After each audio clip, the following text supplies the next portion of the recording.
ay binunutan siya ng balbas, nagkapunit-punit yung mukha niya. At nung panahon na yun ay tinutubos ka niya sa lahat ng shame mo, sa lahat ng insecurity mo, sa lahat ng low self-esteem mo na naisip mo, pangit ako, bubo ako, wala akong kwenta, wala akong binatbat, nakakahiya ako. Yung tayo na napaka-defensive natin kasi feeling natin inaaway tayo, minamaliit tayo.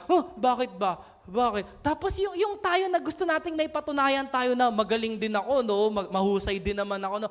Ba't ka ganun? Ba't tayo nagkakaganon? Kasi meron tayong insecurity, meron tayong low self-esteem. Yung tayo na gusto mo, pag may nagawa kang mabuti, gusto mo sana naman mapansin nila.